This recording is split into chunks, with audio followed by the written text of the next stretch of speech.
পৌর নির্বাচনে মেয়র প্রার্থী চূড়ান্ত করেছে আওয়ামী লীগ ও বিএনপি। আওয়ামী লীগ সব আসনে একক প্রার্থী দিচ্ছে, আর বিএনপি তার শরিকদের জন্য ছেড়েছে মাত্র 2টি আসন। এদিকে আদালতের নিষেধাজ্ঞা থাকায় এ নির্বাচনে দলীয় প্রতীকে অংশ নিতে পারছে না জামায়াত। সম্প্রতি জঙ্গি আটকের ঘটনা ও এর সঙ্গে জামায়াতের সংশ্লিষ্টতার অভিযোগ ওঠায় এ নির্বাচনে নিরাপত্তার বিষয়টি নতুন করে ভাবছে প্রশাসন। অন্যদিকে ৭১-এর যুদ্ধাপরাধের দায় অস্বীকার করায় পাকিস্তানের ওপর ক্ষুব্ধ দেশের মানুষ। তারা মনে করছে পাকিস্তানের সাম্প্রতিক বক্তব্যের পর দেশটির সঙ্গে কূটনৈতিক সম্পর্ক রাখার বিষয়টি ভেবে দেখা উচিত। এসব নিয়ে এই বাংলাদেশ এখন আপনাদের স্বাগত জানাচ্ছি আমি সুলতানা রহমান। কথা বলতে স্টুডিওতে আছেন দেশ টিভির বার্তা প্রধান জাইদুল হাসান পিন্টু এবং বাংলাদেশ ছাত্র ইউনিয়নের সাবেক সভাপতি শরীফুজ্জামান শরীফ।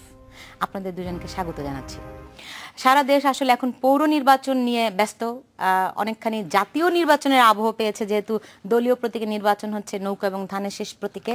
কিন্তু এই বিষয়টিতে আসার আগে আমি একটু যেতে চাই পাকিস্তান যেই পত্রিকার ভাষায় যদি বলি আমি, ভোরের কাগজ শিরোনাম করেছে পাকিস্তানের আচরণ ঔদ্ধত্যপূর্ণ। দেশের বিশিষ্ট মানুষেরা প্রতিক্রিয়া জানিয়েছে। গতকাল সারা দেশের বিভিন্ন স্থানে আসলে পাকিস্তান যেই মুক্তিযুদ্ধের দায় অস্বীকার করায় বিভিন্ন জায়গায় প্রতিবাদও হয়েছে। জাহিদুল হাসান, আপনার কাছে কি মনে হয় পাকিস্তানের আচরণটা মানে ঔদ্ধত্যপূর্ণ, নাকি আমরা এটিকে বেশি গুরুত্ব দিচ্ছি? দেখেন, এই জায়গাটা আমি তো আশা করি না যে পাকিস্তান এই জায়গায় তারা খুব মানে ভদ্র ব্যবহার করবে, তাই না? গত ৭১ সাল থেকে তো এখন পর্যন্ত তারা এটা স্বীকার করেনি। সো নতুন করে তারা যেটা স্বীকার করবে বা নমনীয় হবে, সেই আশাটা পাকিস্তানের কাছ থেকে আমরা করি না এই কারণে যে এটা বাংলাদেশকে যখন তারা স্বীকৃতি দেয়, ধরেন 75 বঙ্গবন্ধু হত্যার পরে, তো এই 40 বছর ধরেন, এই 40 বছরের সম্পর্কে কিন্তু কখনোই পাকিস্তান বাংলাদেশের এই সঙ্গে যে আচরণটা করেছে এটা তারা স্বীকার করেনি, অস্বীকারই করে গিয়েছে। একবার পারভেজ মোশাররফ দুঃখ প্রকাশ করেছেন বাংলাদেশ সফরে, এটা কিন্তু ওই অফিসিয়াল কোনো রেজুলেশন না, হ্যাঁ, এটা উনি দুঃখ প্রকাশ করেছেন, পার্সোনালি দুঃখ প্রকাশ করেন। তো সেই জায়গাটা আমি বলছি যে পাকিস্তানের কাছ থেকে এর বেশি আশা করা উচিত না। এই কারণে আমরা যদি দেখি ৭৫ সালের পর থেকেই পাকিস্তানের রাষ্ট্র ব্যবস্থাটা যেভাবে গড়ে উঠেছে, ওখানে কিন্তু মিনিমাম আপনার জনগণের উপর, ওই দেশে বা জনমানুষের উপর, ও দেশের নাগরিকদের উপর, যেদিক দিয়েই বলেন, কোনো শ্রদ্ধাবোধ ওই সরকারের কখনোই ছিল না। সবসময় ওখানে সামরিক আমলাতন্ত্র এবং এই ভূস্বামীরা ওখানে রাষ্ট্রটা শাসন করেছে। এই করতে করতে তারপরে এখন তো আপনার গত 10, 12 বা 15 বছর ধরে হয়েছে আপনার জঙ্গি রপ্তানিকারক একটি দেশ। ওখান থেকে জঙ্গি রপ্তানি হয় বিভিন্ন দেশে। তো সেই দেশের কিছু সিভিল সোসাইটি, শুধুমাত্র একটা ডেভেলপ সিভিল সোসাইটি আছে, তারাই কিছু ভয়েস রেজ করে, কিন্তু আর এমনি অলমোস্ট পাকিস্তানের কাছ থেকে আমরা এখন পর্যন্ত কোনো ভদ্রজনিত আচরণ আমরা পাইনি।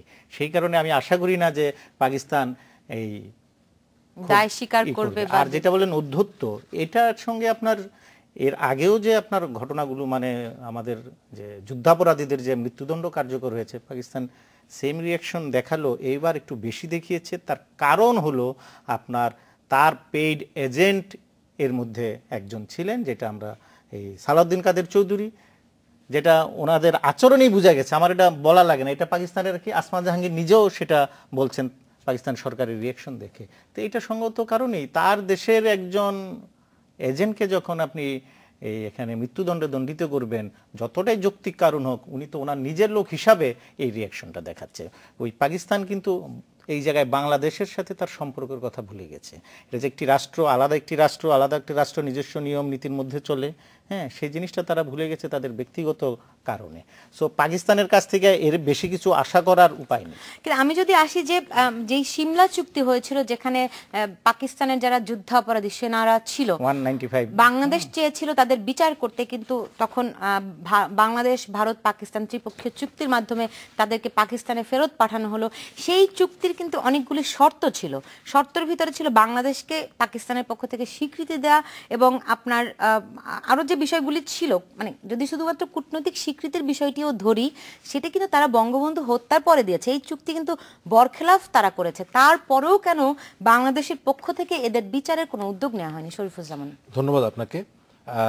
গতকালকে পাকিস্তানের এই বক্তব্যটি আসার পরে আমি একটি বই দেখছিলাম, অধ্যাপক মুনতাসির মামুন এবং মহিউদ্দিন আহমেদের দুইজনের সম্পাদনায় সাক্ষাৎকার ভিত্তিক একটি বই, পাকিস্তানিদের দৃষ্টিতে ৭১, এবং সেখানে প্রায় 11 জন সেনা কর্মকর্তা, পাকিস্তান সিভিল সোসাইটি, বিভিন্ন রাজনৈতিক নেতা এদের সাক্ষাৎকার নিয়ে, এবং তার মধ্যে সাবেক প্রধানমন্ত্রী বেনজির ভুট্টোর সাক্ষাৎকারও ছিল।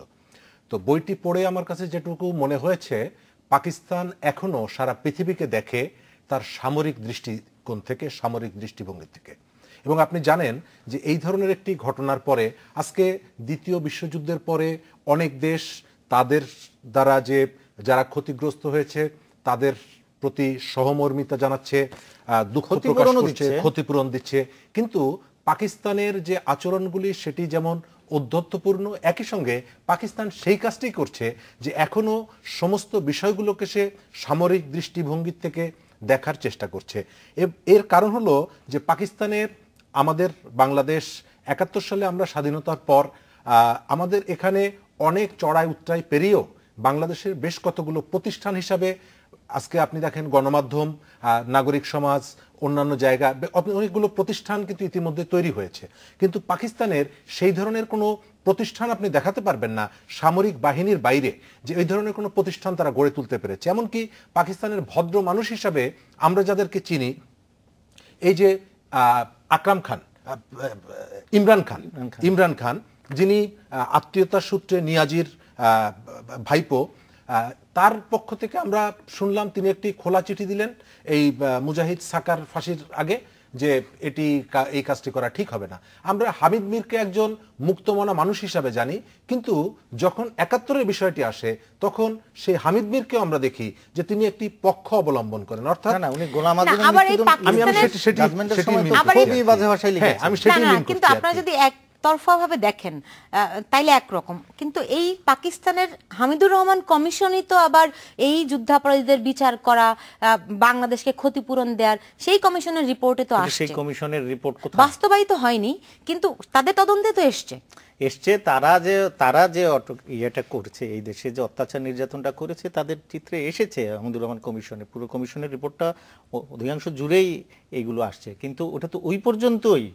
উনি তো এরপরে তো ওইটা নিয়ে আর কোনো কথা উঠে নাই, পাকিস্তান সরকার তো ওইটা নিয়ে আমলেই নেয় নাই। সো উনি যেটা বললেন, আমিও তো ওইটা বললাম যে তারা যে ওই সামরিক বাহিনীতে এই পাকিস্তান চলছে, আর মাঝে মধ্যে যে আপনার সিভিলিয়ান গভর্নমেন্ট আছে সেইটাও কিন্তু ওই যে তাদের ভূস্বামী এবং সামরিক বাহিনীর আপনার সমর্থন পুষ্ট। উনি যে ইমরান খানের কথাটা বললেন, ইমরান খানের যে পার্টিটা, এটা সম্পূর্ণই পাকিস্তানি গোয়েন্দা সংস্থার তত্ত্বাবধানে তৈরি করা একটি রাজনৈতিক দল। এটা এর বাইরে তার যাওয়ার কোনো উপায় নেই। সেই কারণে বলছি যে পাকিস্তানের কাছ থেকে এখন এইটাই আশা করবেন। এখানে উচিত ছিল এখন বাংলাদেশ কি করতে পারে। আমরা গতকাল দেখলাম অনেকেই দাবি করেছেন যে পাকিস্তানকে সার্কের দেশগুলো থেকে বাদ দেওয়ার কিংবা পাকিস্তানের সঙ্গে বাংলাদেশের কূটনৈতিক সম্পর্ক ছিন্ন করার, এইগুলি কতখানি সঙ্গত? সার্ক থেকে পাকিস্তানকে বাদ দেওয়া বাংলাদেশ ইচ্ছা করলেই সেটি সম্ভব না, কারণ এর সঙ্গে আরো কতগুলো দেশ এবং তাদের পারস্পরিক স্বার্থ জড়িত আছে। তবে আমার কাছে যেটা মনে হয় যে বাংলাদেশ এই জায়গাগুলোতে, বাংলাদেশ কিন্তু পাকিস্তান থেকে অনেক দিক থেকে এগিয়ে আছে, অর্থনৈতিক দিক থেকে, সামাজিক যে ইন্ডিকেটরগুলো আছে সেই জায়গাগুলোতে আমরা এগিয়ে আছি। ফলে এই জায়গাটায় বাংলাদেশ, আমরা আমাদের শ্রেষ্ঠত্বর যে জায়গা, সেই জায়গা থেকে আমরা যদি আন্তর্জাতিক ফোরামগুলোতে পাকিস্তানের সাথে যে অমীমাংসিত যে সমস্যাগুলো রয়েছে, যেমন একটি বড় সমস্যা আপনি জানেন যে মায়ানমার থেকে যারা এসেছে রোহিঙ্গাদের প্রত্যাবর্তনের বিষয়ে যতটুকু আলোচনা হয়, কিন্তু আটকে পড়া পাকিস্তানিদের যারা এখন পর্যন্ত বাংলাদেশের অস্তিত্ব স্বীকার করেনি তাদেরকে ফেরত নেওয়ার ব্যাপারে কিন্তু সেই ধরনের, এটা কিন্তু সিমলা চুক্তির একটি অংশ ছিল যে বাংলাদেশ থেকে যারা পাকিস্তানে যেতে চায় তাদেরকে ফিরিয়ে নেওয়ার একটা সংলাপ শুরু করা। এরপরেও কয়েক দফা আলোচনা হয়েছে, কিন্তু ওরা তো এটা আপনার কখনোই আগ্রহ প্রকাশ করেনি। তাহলে বাংলাদেশ সরকারও কয়েকবার চেষ্টা করেছে। এই যে তারা একটা চুক্তি যে হলো, চুক্তি মানে একটা 3 দেশের মধ্যে একটা চুক্তি হলো, এই চুক্তি বরখেলাপ করায় বাংলাদেশ তো কোনোদিন আন্তর্জাতিক আদালতে যায়নি। দেখেন এই জায়গাটা কতদূর যেতে পারে সেটাও একটা বিষয়। আপনি প্রথম যে বিষয়টা আনলেন যে ওই দাবি উঠেছে কূটনৈতিক সম্পর্ক ছিন্ন করা, বা এটা ইমোশনের থেকে আসছে। এখন আপনি এই দাবি করতেই পারি, বাংলাদেশ সরকারের পক্ষে এই দাবি করা বা এটা একটু কঠিন বিষয়, কারণ এটা তার আরো নানান দিক তার ভাবতে হয়, আন্তর্জাতিক সম্পর্কের ক্ষেত্রে ভাবতে হয়, বিশ্ব প্রভাব প্রলয়ের ভাবতে হয়, বিশ্ব রাজনীতি তাকে ভাবতে হয়।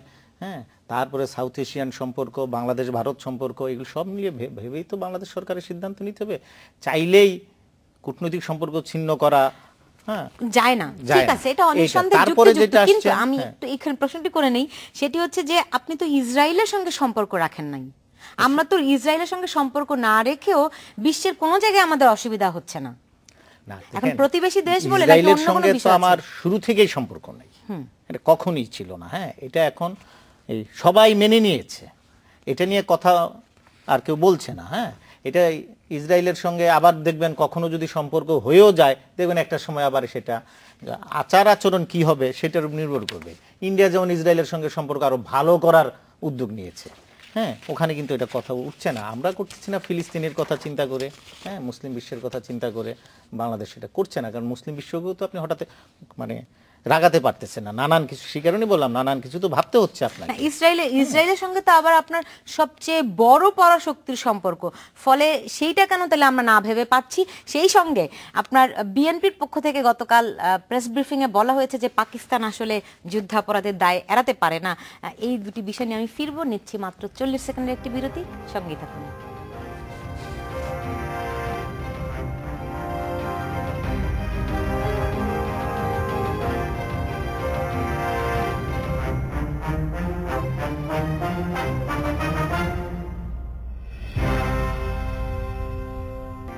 বিরতির পর ফিরে এলাম, দেখছেন বাংলাদেশ এখন। আমি প্রশ্ন করেছিলাম ইসরায়েলের সঙ্গে সম্পর্কটা, আপনারা বলছেন যে নানান কারণে সেটা করা যেতেই পারে আর কি, কিন্তু মানে সেই সবচেয়ে মার্কিন যুক্তরাষ্ট্রের সবচেয়ে বড় বন্ধু ইসরায়েল, তাই না? সেইখানে আমরা সেই তাদের বন্ধুর সঙ্গে সম্পর্ক রাখি নাই, তো আমাদের কি কোনো অসুবিধা হয়েছে কিনা? দেখেন, এটা অসুবিধার বিষয়টা তো এখন এটা আলোচনা করতে হবে আরো মানে ব্রড পার্সপেক্টিভে। আপনি সম্পর্ক নাই রাখতে পারেন, না রাখলে কি ধরনের সিচুয়েশন হবে, আর রেখে কি লাভ হলো, এটা আপনি আলোচনা বিশ্লেষণ অ্যানালাইসিস যাই বলেন নানান করতে পারেন। কিন্তু আমার মনে হয় এটা হুট করে আমি দাবি জানিয়ে দিলাম, আর দাবি মুক্তিযুদ্ধের মাস বা মুক্তিযুদ্ধের বিজয়ের মাস ডিসেম্বর মাস আমি করে ফেললাম, বিষয়টা এইভাবে নেওয়া উচিত না। এটা নিয়ে চুলচারা বিশ্লেষণ, আন্তর্জাতিক সম্পর্ক বিশারদ যারা আছেন, কূটনৈতিক বিশেষজ্ঞ যারা আছেন, এবং সরকারের রাজনৈতিক সক্ষমতা কতটুকু, মানে সরকারের ইচ্ছার বিষয় না তো এই জায়গায়। হ্যাঁ, তারপরে আপনার সরকারের অবস্থান সব মিলে আমার মনে হয় এই জায়গাটা আরো সময় নিয়ে চিন্তা ভাবনা করে একটা সিদ্ধান্তে আসা উচিত। বিএনপি যে গতকাল বলেছে যে বর্বরতার দায় পাকিস্তান অস্বীকার করতে পারে না, হ্যাঁ, তো এটা বিএনপির দিক থেকে আসলে, কারণ আমরা জানি যে বিএনপির সঙ্গে আবার মানে দলগত দিক থেকে তাদের কূটনৈতিক সম্পর্কটা ভালো, যেভাবে আমরা জানি ভারতের সঙ্গে আওয়ামী লীগের কূটনৈতিক সম্পর্কটা বেশি ভালো, সেই পার্সপেক্টিভ থেকে এটা আসলে মানে কিভাবে বিশ্লেষণ করা যায়? এটি আমার কাছে মনে হয় যে বিএনপির একটি শুভবোধের উদয়। সাথে আমি আরেকটি, সেই পার্সপেক্টিভ থেকে এটা আসলে মানে কিভাবে বিশ্লেষণ করা যায়? এটি আমার কাছে মনে হয় যে বিএনপির একটি শুভবোধের উদয়। সাথে আমি আরেকটি জিনিস একটু যুক্ত করতে চাই আপনার আগের যে প্রশ্ন, সেটি হচ্ছে যে আমাদের সমুদ্র সীমা ইস্যুতে আমরা কিন্তু ভারতের সাথে মামলা, আন্তর্জাতিক আদালতে মামলা করে আমরা জিতে এসেছি, মায়ানমারের সাথে আমরা মামলা করে জিতে এসেছি। ফলে আমাদের যে পাওনাগুলো রয়েছে, পাকিস্তানের সাথে যে সমস্যাগুলো রয়েছে, সেগুলো সমাধানের জন্য আমরা আন্তর্জাতিক আদালতে যেতে পারি। ভারতের মতো প্রতিবেশী রাষ্ট্রের সাথে এই ধরনের বিষয় নিয়ে আমরা যদি আন্তর্জাতিক আদালতে যেতে পারি, তাহলে পাকিস্তানের মতো দেশের সঙ্গে আমরা কেন যেতে পারবো না? আমার মনে হয় যে সরকার এটি বিবেচনায় নিতে পারে, এবং পাবলিক সেন্টিমেন্টকে সরকারকে অবশ্যই রেসপেক্ট করবে। এবং একই সাথে আপনি জানেন যে কাদের মোল্লার ফাঁসির পর থেকে এই পর্যন্ত সর্বশেষ যে রায় হলো, এই পর্যন্ত পাকিস্তানের হাইকমিশনারকে 4 বার বাংলাদেশের পররাষ্ট্র মন্ত্রণালয় তলব করেছে, এবং তাদের বাংলাদেশের রাজনীতিতে এবং বিচার ব্যবস্থা নিয়ে নাক গলানোর প্রতিবাদ জানানো হয়েছে, কিন্তু একই কাজ তারা করছে। দ্বিতীয়ত প্রশ্ন হচ্ছে যে বিএনপির এই যে প্রতিক্রিয়া, এই প্রতিক্রিয়াটি আরো একটু স্পষ্ট হওয়া উচিত ছিল এ কারণেই যে আপনি জানেন যে সালাউদ্দিন কাদের চৌধুরীর ফাঁসি হওয়ার পরে পাকিস্তানের পক্ষ থেকে, বিশেষ করে পাকিস্তান জামাত ইসলাম, তারা শোক দিবস পালন করেছে, এবং গতকালকেও তাদের শোক দিবস ছিল। পাঞ্জাব পরিষদে সেখানে নিন্দা প্রস্তাব উঠেছে, বিভিন্ন জায়গায় দল করেছে, কিন্তু সরকারের তরফ থেকেও এবং সরকারের যে ভূমিকাগুলি পালন করা হয়েছে।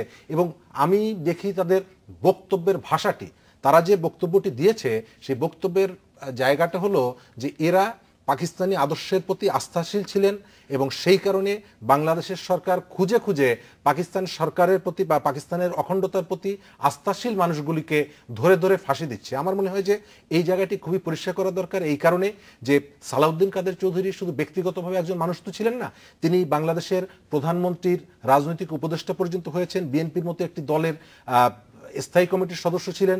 ফলে পাকিস্তানের পক্ষ থেকে এই যে বক্তব্যটি, এই যে দাবিটি, সেই দাবিটির ব্যাপারেও বিএনপির পক্ষ থেকে কড়া অবস্থান থাকা উচিত এবং বিএনপির পক্ষ থেকে স্পষ্ট বক্তব্য থাকা উচিত। অন্যদিকে বিএনপি পাকিস্তানের বিষয়ে যে বিষয়টি বলেছে, আমার মনে হয় যে এটি হচ্ছে তাদের মধ্যে শুভবোধের উদয়। একই সঙ্গে এখনো তাদের সাথে যারা জোট মিত্র রয়েছে, যারা এখনো পাকিস্তানি ভাবাদর্শকে ধারণ করে, তাদের বিষয়েও বিএনপির উচিত এখনো অবস্থান পরিষ্কার করা। দেখুন, একটা অখণ্ড পাকিস্তানের প্রতি আস্থাশীল থাকাটা, আমি জানি না এটা এই বক্তব্যটি কিভাবে কে কিভাবে নিবে, এটা আসলে খুব দোষের কিছু না, এটা একটা ফিলোসফিক্যাল জায়গা হতেই পারে, হয়তো সেটা একটা অন্য আলোচনা আসলে। কিন্তু তারা যে অপরাধগুলি করেছে সেই অপরাধগুলি তো গুরুতর। আপনি হয়তো রাজনৈতিক কারণে, আমি ধরে নিলাম 71-এর প্রেক্ষাপটে যদি যাই, আপনি বাংলাদেশের স্বাধীনতা চেয়েছেন, আমি রাজনৈতিকভাবে আমি পাকিস্তানের অখণ্ডতা চেয়েছি, এটা একটা ফিলোসফিক্যাল জায়গা। আপনার বক্তব্যটা বলতে চাচ্ছেন, ঠিক আছে, ঘটনাটা ঘটে গেল, আমি ওই সময় মানবতা বিরোধী অপরাধ কেন করব? আমি যুদ্ধাপরাধ কেন করব? আমি কেন এই অপরাধগুলি করার পরেও বুঝলাম যে আমি এই কারণে করেছি, আমি সেটা স্বীকার করে ক্ষমা চাচ্ছি না কেন? তার মানে ওই সময় আমি যে চিন্তা চেতনা লালন করেছি সেটা আমি এখনো লালন করে চলেছি। এই কারণেই তার এই বিচারটা আরো, আমরা যে দাবি করছি, আরো আগে হওয়া উচিত ছিল। হয়তো গত 40 বছর যদি তারা শুধু মাপ চেয়ে যেত, বাঙালি হয়তো কোনোদিন ক্ষমা করতেও পারত। এই জায়গায় আমি আরেকটা বিষয় একটু অ্যাড করতে চাই। আপনি যে বিষয়টা আনলেন বিএনপির ইস্যুটা, এখানে দেখেন এই যে বিএনপি এখন বলছে পাকিস্তান এই দায় এড়াতে পারে না, কথাটা সত্যি। হ্যাঁ, এটা ঐতিহাসিক সত্য কথা। এটা বিএনপি বললেও যা, আমি বললেও যা, আপনি বললেও যা, উনি বললেও তা। কিন্তু এই জায়গায় বিএনপির আচরণ একটু স্ববিরোধী। কোথায় স্ববিরোধী? আপনি দেখেন, এই সালাউদ্দিন কাদের চৌধুরী তার মৃত্যুদণ্ড কার্যকর হওয়ার আগ মুহূর্ত পর্যন্ত বা মৃত্যুদণ্ড কার্যকর হওয়ার পরেও উনি একজন যুদ্ধাপরাধী। তো উনি কে? বিএনপির সর্বোচ্চ নীতি নির্ধারণী ফোরামের সদস্য। বিএনপি যদি এই আদর্শে মানে যুদ্ধাপরাধীদের বিচার চেয়েই থাকে, আদালতের বাংলাদেশের সুপ্রিম কোর্টের প্রতি যদি শ্রদ্ধা থেকেই থাকে, ওনার বিরুদ্ধে অভিযোগ আনার পর তার সদস্যপদ সাসপেন্ড করা উচিত ছিল। অভিযোগ প্রমাণিত হওয়ার পর ওনাকে বহিষ্কার করা উচিত ছিল। আমি একজন যুদ্ধাপরাধীকে আমার দলের নীতি নির্ধারক রাখতে পারি না। সেটি একটি বিষয়। আরেকটি বিষয়, আপনি যে বলছেন যে স্ববিরোধী বিএনপির, সেটি হচ্ছে যে পাকিস্তানও দাবি করেছে যে বিচার প্রশ্নবিদ্ধ, বিএনপিও বলে যে এই বিচার প্রশ্নবিদ্ধ, অন্যদিকে আবার বলে যে পাকিস্তানের এই দায় আড়াল করতে পারবে না। এই বিষয়গুলো নিয়ে আমি ফিরবো, নিচ্ছে একটা ছোট্ট বিরতি, সঙ্গে থাকুন।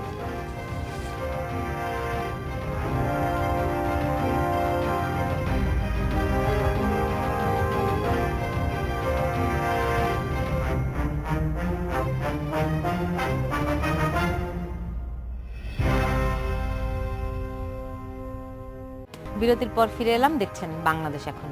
জনাব শরীফুজ্জামান আলো, মানে বিরতিতে যাওয়ার আগে বলছিলাম যে বিএনপি যেই তারা যে বক্তব্যটি দিয়েছে পাকিস্তানের সাম্প্রতিক প্রতিক্রিয়া নিয়ে, যে পাকিস্তান এই দায় এড়াতে পারে না বা অপরাধ আড়াল করতে পারবে না, এই বিষয়ে বিএনপির অবস্থান জাহিদুল হাসান পিন্টু বলছিলেন যে স্ববিরোধী, মানে বিচার প্রশ্নে।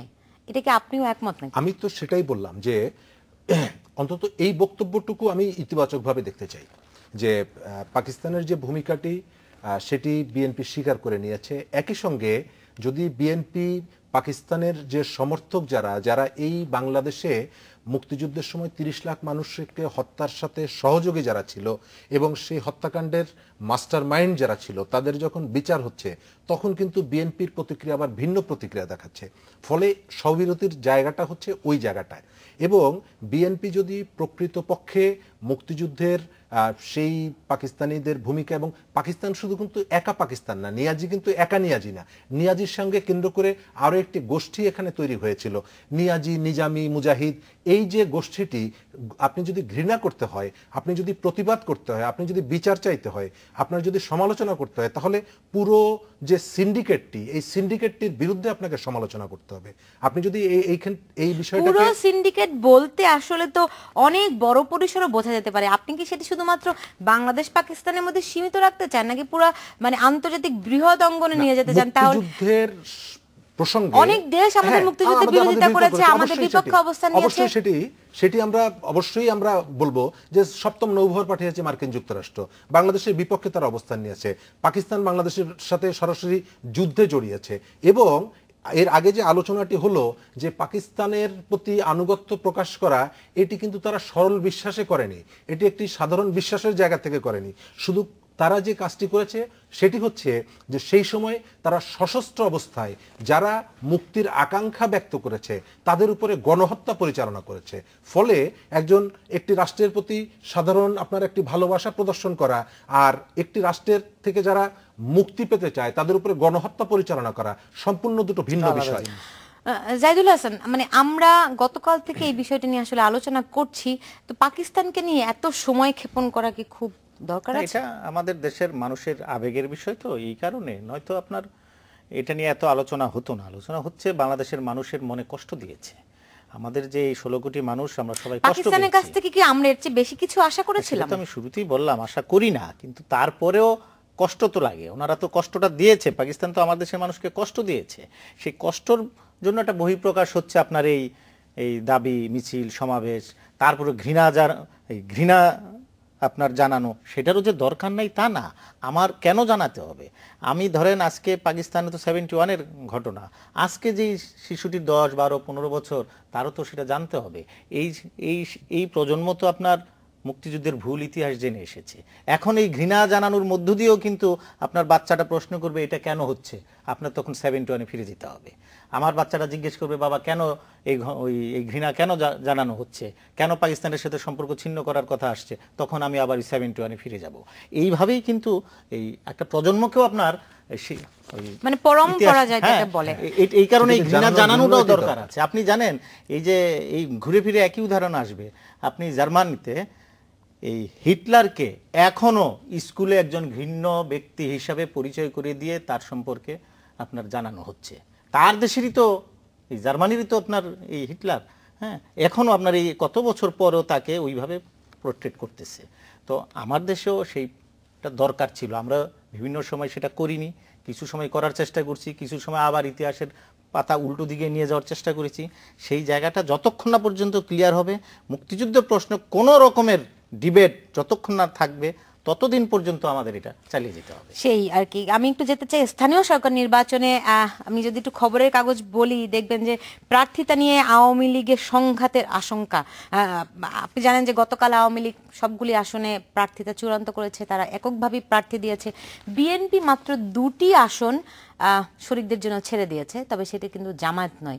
মানে 2টি আসন ছেড়ে দেওয়ার এটার নেপথ্যে কি? কাকে ছাড়বে? বিএনপির তো জামাত ছাড়া চট্টগ্রামের চানলাইশে একটা ছেড়েছে, আর কুষ্টিয়ায় একটা ছেড়েছে। মানে কাজী জাফর আহমেদের একটি আর অলি আহমেদের নির্বাচনী এলাকার একটি। বিএনপির মিত্র আর কে?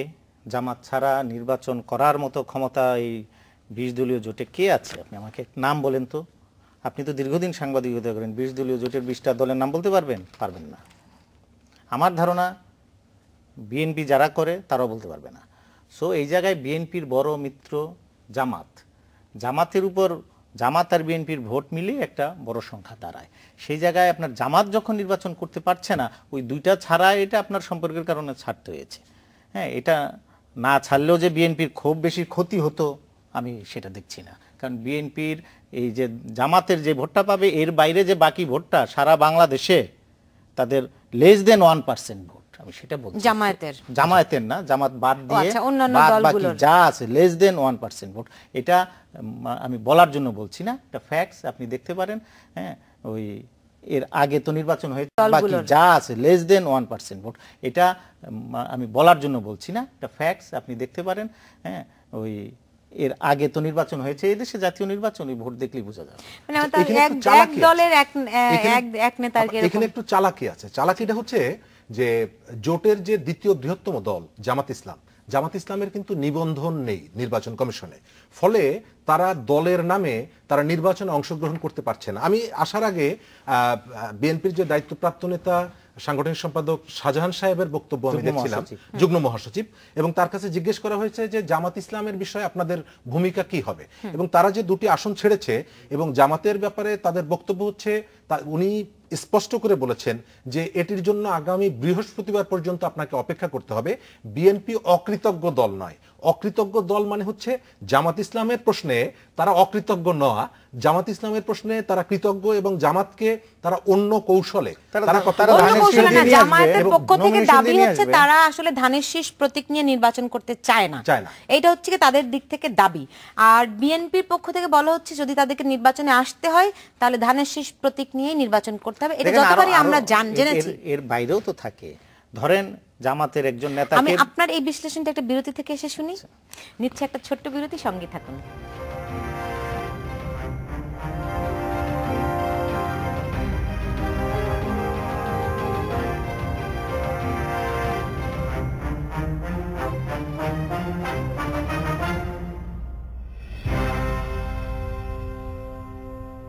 বিরতির পর ফিরে এলাম, দেখছেন বাংলাদেশ এখন।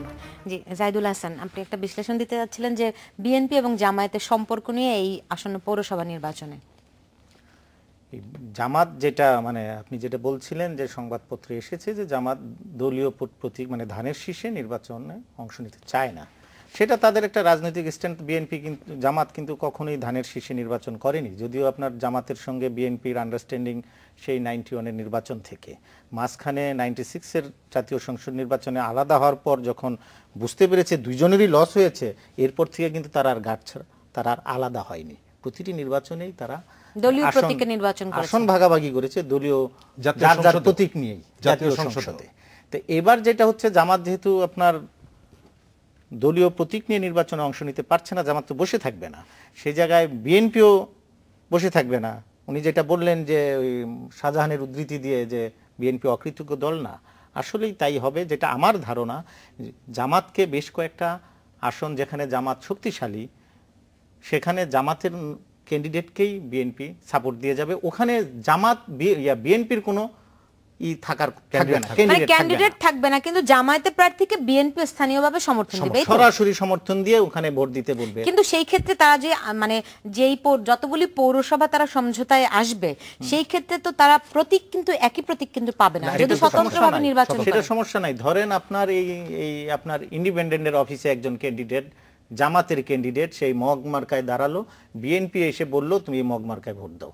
আবার ধরে না পাশের এলাকায় জামাতের আরেকজন ক্যান্ডিডেট, সে হয়তো ফোন মার্কা পেল, বিএনপি গিয়ে বলবে এই ফোন মার্কা আমাদের ক্যান্ডিডেট, তোমরা ফোন মার্কায় ভোট দাও। এটা তো এলাকা ওয়াইজ আলাদা আলাদা ক্যাম্পেইন হবে। ওভারঅল ক্যাম্পেইনটা তো এখানে মানে সেইটাই যদি হয় তাহলে আওয়ামী লীগের শরিকরা কেন আওয়ামী লীগের প্রতীক নিয়ে নির্বাচন করতে চায়, যদি হিসাবটা এত সহজই হয়ে থাকে? শরীফুজ্জামান, আচ্ছা, এইখানে হচ্ছে যে জামাত ইসলামের আপনি জানেন যে তাদের একটা ভোট ব্যাংক আছে, এবং জামাত সবসময়ই চেষ্টা করে যে জোট প্র্যাকটিস করলেও জোটের ভেতর থেকে সর্বোচ্চ কতটুকু সুবিধা নেওয়া যায়। আপনার মনে আছে যে তত্ত্বাবধায়ক সরকারের সময় যখন জরুরি অবস্থা, আমার এখনো মনে আছে যে সেই সময় প্রায় 8 মাস বিএনপি জামাতের পেছনে ঘুরেছে। তারেক রহমান গ্রেপ্তার হওয়ার পরেও কিন্তু 4 দলীয় জোট ছিল, কিন্তু জামাত ইসলামের পক্ষ থেকে কোনো বিবৃতি তখন দেওয়া হয়নি, এবং 4 দলীয় জোট থাকার পরেও বিএনপির পক্ষ থেকে অসংখ্যবার সেই সময় উদ্যোগ নেওয়া হয়েছে জামাতকে নিয়ে কিন্তু জোট করে জোটের মিটিং করা যায়। আমি এটার সঙ্গে আপনার সঙ্গে যুক্ত করতে চাই, তখন কিন্তু ওই 1/11 সরকারের সময় অভিযোগ ছিল সব দলের নেতাদের গ্রেফতার হয়, জামাতকে কোনোভাবে হাতি দেওয়া না, সেটা অভিযোগ না, সেটা রিয়েলিটি ছিল। আমি নিজে রিপোর্টে করেছিলাম। হ্যাঁ, আপনার মনে আছে যে রাজশাহী বিশ্ববিদ্যালয়ের সালেহীকে গ্রেফতার করা যাবে না, ব্যাপক তাণ্ডব, সারা দেশের কেউ মিছিল করতে পারে না। ওই সময় সরকার জামাতের প্রতি যথেষ্ট দুর্বল ছিল বা যথেষ্ট সহানুভূতিশীল ছিল।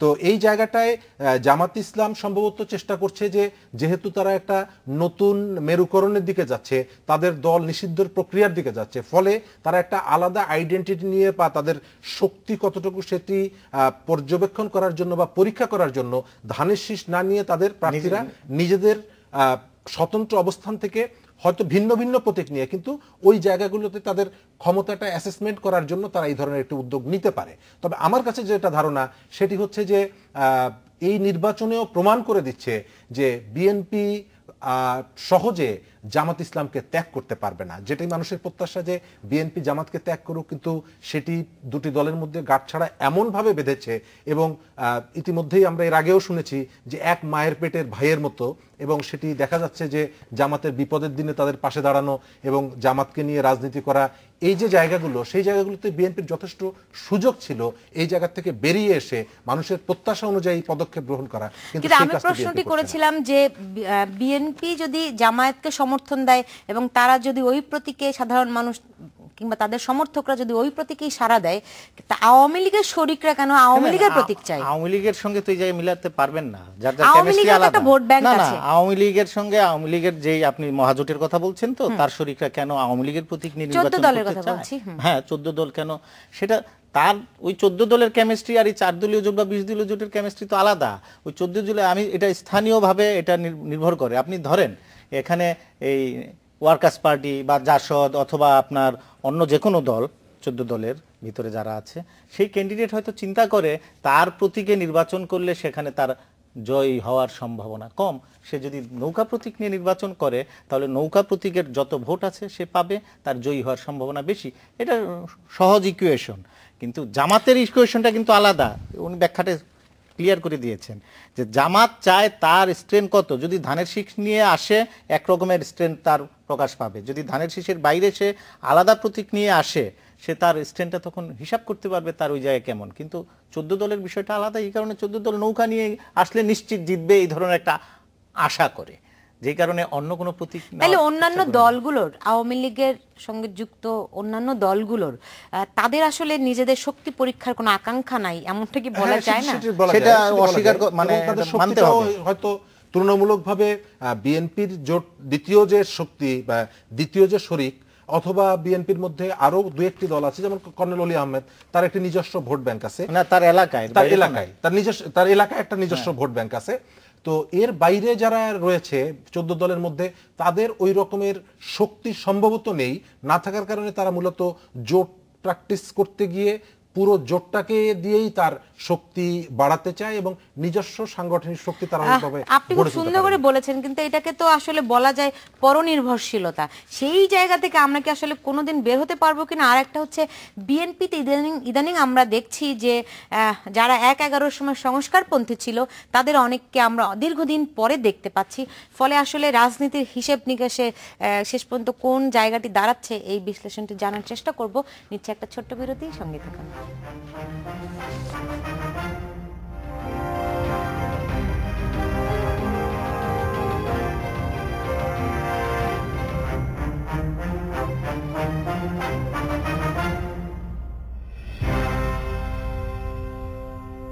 বিরতির পর ফিরে এলাম, দেখছেন বাংলাদেশ এখন।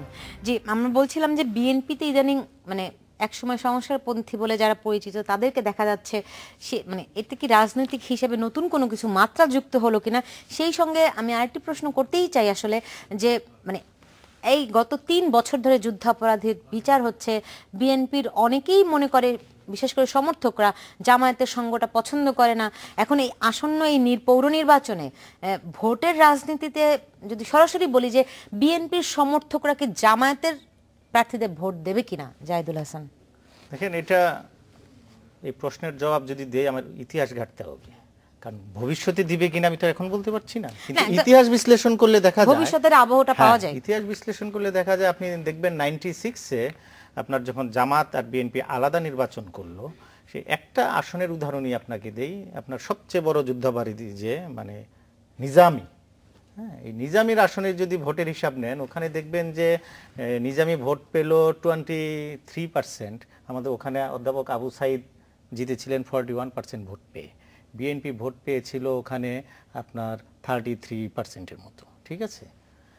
2001-এ পরবর্তী নির্বাচনে যখন বিএনপি আর 2% ভোট পেয়ে, বিএনপি ভোট পেয়েছিল ওখানে আপনার 33%-এর মতো, ঠিক আছে। 2001-এ পরবর্তী নির্বাচনে যখন বিএনপি আর জামাত একসাথে ইলেকশনটা করলো, ওখানে বিএনপি জামাতকে আসনটি ছেড়ে দিল, ওখানে আপনার এই দুজনে মিলে জামাত ভোট পেল আপনার 57%। তার মানে জামাতের ভোট আর বিএনপির ভোট এক হয়ে গেল ওখানে, আর আওয়ামী লীগের ভোটই 41% রয়ে গেল। তার মানে কি দাঁড়াচ্ছে, বিএনপির একজন সমর্থকও জামাতকে ভোট দানে বিরত থাকে নাই। 100% ভোটই ওখানে পড়ছে, দু চারটা আলাদা ব্যতিক্রম থাকতে পারে। ওভারঅল ইন জেনারেল বললে বিএনপি সমস্ত ভোট আপনার নিজামীকে দিতেও দ্বিধাবোধ করেনি। শুধু নিজামী না, এবং বাংলাদেশে আরো তারা যে তখন 31টা আসনে, 2008-এর হিসাবে কি ছিল? 2008-এর হিসেবে তো আপনার 31টি আসন ছেড়ে দিল বিএনপি জামাতকে, ওখানেও বিএনপির ভোট জামাতকে পরিপূর্ণভাবেই দেওয়া হয়েছে।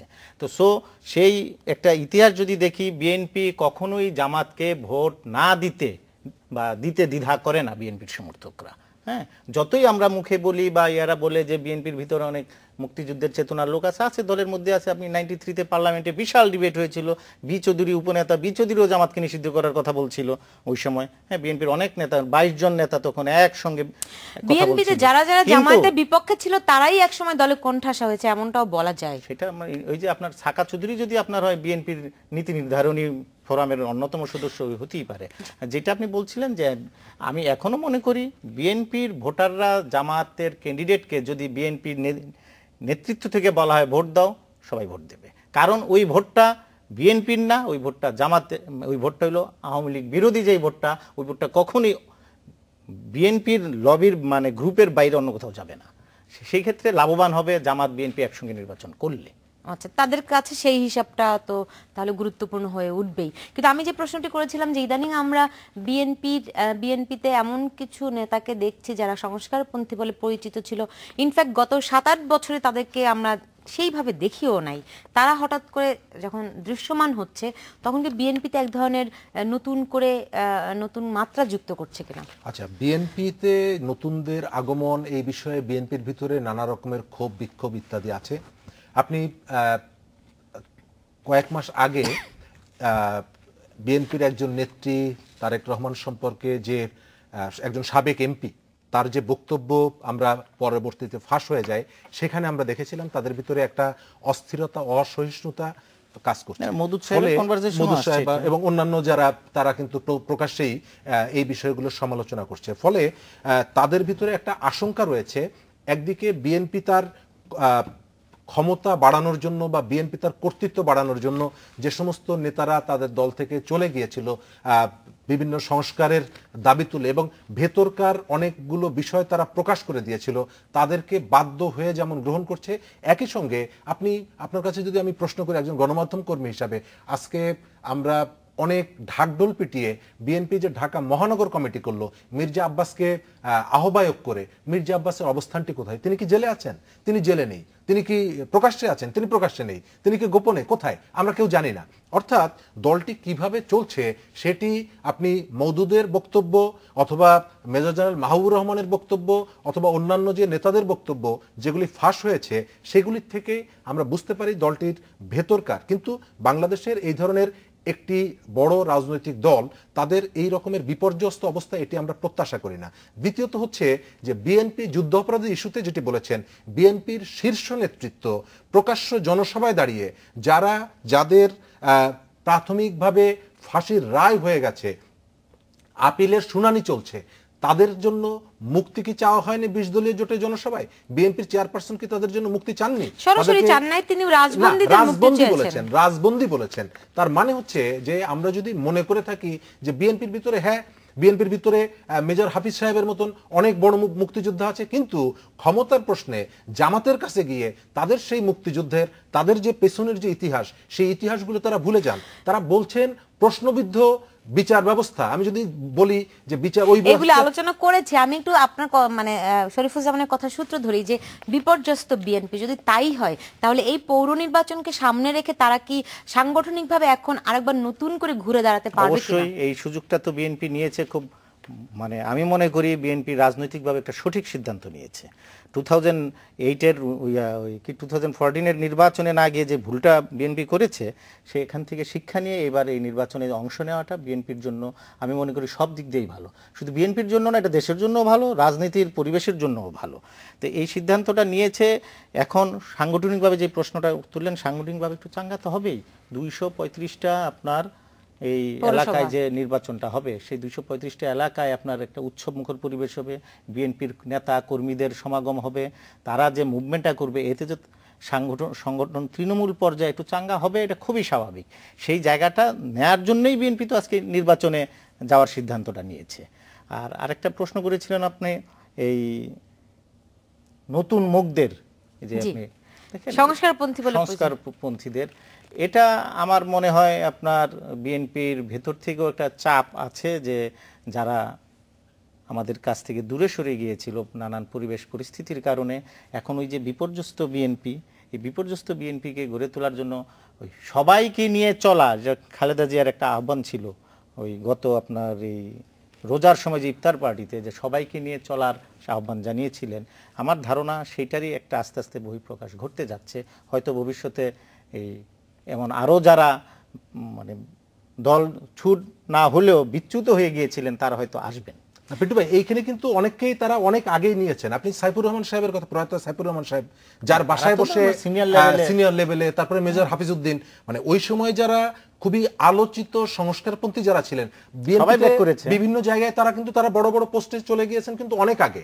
ফলে এখন যাদেরকে নেওয়া হচ্ছে হয়তো বিএনপির নতুন কোনো কৌশলের কারণে তাদেরকে নেওয়া হচ্ছে এবং দলটিকে একটু গুছিয়ে তোলার জন্য এই প্রক্রিয়াগুলোকে তারা অনুসরণ করছে। তারা জেনেও একটা অবিশ্বাস তাদের মধ্যে থাকার পরেও তাদেরকে হয়তো দলকে কৌশলগত কারণে, যেমন তারা নির্বাচনে যে প্রক্রিয়ায় যে বক্তব্য দিয়ে তারা 5ই জানুয়ারির নির্বাচন বয়কট করেছে, সেই একই প্রতীক নিয়ে সেই নির্বাচন কমিশন, এবং আপনি দেখেন যে আজকেও বিএনপির বক্তব্য হচ্ছে যে এই নির্বাচন কমিশন মেরুদণ্ডহীন, সকালবেলায় মেরুদণ্ডহীন বলছে, আবার বিকেলবেলা গিয়ে সেই নির্বাচন কমিশনে কিন্তু তারা আবেদন করছে, দরখাস্ত জমা এমন বলে। কিন্তু আমি আরেকটি প্রশ্ন, যে বিএনপির নেতাদের বিরুদ্ধে অসংখ্য মামলা আছে, ফলে আপনি বলছেন যে বিএনপির এই নির্বাচনে অংশগ্রহণ নিঃসন্দেহে দেশের জন্যও ভালো, দেশের রাজনৈতিক পরিবেশের জন্যও ভালো। তাহলে এই মামলা মাথায় নিয়ে তারা কি সুন্দরভাবে সুষ্ঠুভাবে আসলে নির্বাচন প্রক্রিয়ায় অংশ নিতে পারবে কিনা? এটা তো ফেস করতেই হবে, এটা ফেস করতে হবে। কেন? আমাদের কালচারটাই তো তাই। কারণ আমরা তো আপনার এই এখন অতটা ওই 100% গণতান্ত্রিক রাষ্ট্র বাংলাদেশ তো আমরা ছিলাম না। এই একই ঘটনা বিএনপিও ঘটিয়েছে, এসে আওয়ামী লীগ করছে, ভবিষ্যতে বিএনপি এগুলি বলে আমরা আসলে অনেক সময় অনেক অন্যায়কে একটু প্রশ্রয়। না, আমি সেটা বলছি না। আমি বলছি যে এটা আমাদের মেনে নিতে হচ্ছে, এটা ফেস করে আসতে হবে। এই ফেস করে বিএনপি, আমার ধারণা এই যে যদি এই যে এখন যে অ্যারেস্ট বা মামলারই বলছেন, এই এখন যদি মাঠে নামে, এখন যদি আবার অ্যারেস্ট শুরু হয়, এটা তো বিএনপির পক্ষেই যাবে। জি শরীফুজ্জামান, একদম সংক্ষেপে যদি বলেন, তাহলে স্থানীয় সরকার নির্বাচন এটি হচ্ছে আমাদের জন্য একটা উৎসবের মতো। জনগণের সচেতনতা বেড়েছে, জনগণের এই নির্বাচন সম্পর্কে আগ্রহ বেড়েছে, এবং নির্বাচন কমিশনের প্রতি আমার মনে হয় যে সরকারের পক্ষ থেকে সরকারের একটি সুযোগ হয়েছে, সরকারের একটি সুযোগ এসেছে যে নির্বাচন কমিশন স্বাধীনভাবে যদি তাকে কাজ করতে দেওয়া হয়, তাহলে সরকার এই কথাটি বলতে পারবে যে নির্বাচন কমিশন নিয়ে তুমি প্রশ্ন তুলেছিলে, সেই নির্বাচন কমিশনের অধীনে নির্বাচন করে তুমি যেমনিভাবে সিটি কর্পোরেশনে জিতেছো, একইভাবে এই নির্বাচনে অংশগ্রহণ করছো। ফলে বড় দায়িত্ব হচ্ছে। আমি 10 সেকেন্ডে একটা কথা বলে নেই। এই নির্বাচনের পর আমি আশা করব সরকার কোন নির্বাচিত প্রতিনিধিকে সরকারি আদেশে যেন বহিষ্কার করবে না। এর মধ্যে প্রায় 2 শতাধিক নির্বাচিত জনপ্রতিনিধি বরখাস্ত আছেন। আমরা এই বিধানটা সংশোধন করা উচিত। আপনাদের দুজনকে অনেক ধন্যবাদ স্টুডিওতে আসার জন্য। দর্শক, আপনাদেরকেও ধন্যবাদ। আপনারা সবাই ভালো থাকুন।